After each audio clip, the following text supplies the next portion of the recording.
Hai Savelita, selamat datang di podcast Monologika. Kali ini aku mau bahas sesuatu yang mungkin pernah kalian alami, terutama kalau kalian aktif di kuliah dan organisasi. Ada yang bisa tebak gak? Kira-kira pembahasan apa kita kali ini? Yap, kita mau bahas tentang burnout. Apa sih burnout itu? Burnout itu sebenarnya kondisi di mana kita merasa super capek, baik capek fisik, mental, maupun emosional. Soalnya, tekanan dari pekerjaan atau aktivitas itu terus-menerus, guys. Jadi pekerjaan tuh terlalu banyak, overload. Bener-bener gak ada waktu untuk istirahat buat diri sendiri. Terus, gimana sih cara kita tahu kalau kita tuh lagi burnout? Ada 3 tanda yang bisa kita perhatikan ya guys. Yang pertama, kelelahan mental. Ini tuh terjadi kalau kamu mulai kehilangan minat sama hal-hal yang dulu bikin kamu tuh semangat. Padahal tuh seharusnya kamu orangnya ambitious ya. Tapi tiba-tiba tuh jadi malas ngerjain tugas, sering nunda-nunda, tiba-tiba ngerasa nggak ada pencapaian yang berarti. Bisa aja kamu lagi kelelahan secara mental. Terus kelelahan fisik. Kamu bakal sering ngerasa capek, bahkan setelah istirahat.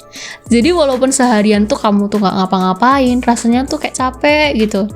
Tidur gak nyenyak, kadang muncul masalah kesehatan yang gak jelas asalnya kayak sakit kepala. Itu bisa aja menandakan kalau kamu tuh lagi lelah secara fisik. Terus kelelahan emosional. Ini tuh bisa bikin kamu gampang marah, tersinggung, atau bahkan tiba-tiba kamu tuh gak suka sama pekerjaan yang dulu kamu senengin. Padahal dulu kamu tuh anaknya rajin banget gitulah kasusnya. Terus tiba-tiba kamu bisa aja ngerasa putus asa gitu. Itu bisa jadi tanda kamu lagi mengalami kelelahan secara emosional. Terus penyebab burnout itu apa sih spesifiknya? Oke, yang pertama guys, kamu itu nggak bisa ngatur beban kerja gitu. Semuanya diiyain, semuanya diangkut gitu. Tapi nggak merhatiin kapasitas diri gitu. Itu kan juga bikin stres ya guys. Terus juga kurangnya apresiasi atas usaha kita gitu. Udah ngerjain susah-susah, nggak diapresiasi. Bahkan malah dibandingin guys. Atau seolah-olah pekerjaan kita tuh kurang loh. Bener-bener kayak nggak diapresiasi sama sekali. Itu bikin stres ya guys ya. Terus ekspektasi nggak jelas. Kayak kita tuh nggak tahu apa yang diharapkan dari kita. Misalnya kita dituntut buat cepet, pekerjaan harus selesai, tapi kita tuh nggak tahu standar yang diinginkan gitu. Atau instruksinya tuh nggak jelas gitu. Akibatnya ya jadi bingung, cemas, takut hasil kerja tuh nggak sesuai harapan. Ya akhirnya bisa jadi stres, burnout, lingkungan kerja yang nggak sehat gitu loh guys. Entah rekan kerja ini tukang gosip lah, itu kan juga bikin stres ya. Pokoknya tuh terlalu banyak kerja tanpa ada waktu istirahat. Itu juga termasuk hal yang bisa menyebabkan burnout. Oke kak, terus gimana sih caranya mencegah burnout ini? Kayaknya aku ngalamin burnout ini deh. Soalnya proker kemarin tuh padet banget gitu loh. Dan aku ngerasain beberapa hal dari kakak yang sebutin tadi. Oke, kakak bakal ngasih tips buat kalian gimana sih cara ngatasin burnout. Sebelumnya, perlu kalian ketahui ya guys, burnout ini tuh bisa dialami sama siapa aja. Jadi, bukan cuman mahasiswa aja yang bisa ngalamin ini. Orang kantoran, orang rumah, itu juga bisa ngalamin ini kalau terlalu banyak kerjaan tanpa istirahat yang cukup. Jadi burnout itu bisa datang kapan aja. Dan bedanya apa sih burnout itu sama stres biasa? Kalau stres biasa, itu bisa aja stres itu tuh mendorong kamu untuk lebih termotivasi mengerjakan sesuatu gitu. Tapi kalau kasusnya burnout, Ini tuh stresnya udah nggak terkontrol gitu lah guys. Jadi tuh sampai bikin kewalahan. Nah, itu tuh burnout, begitu. Nah, terus gimana sih tips cara kita ngadepin burnout ini?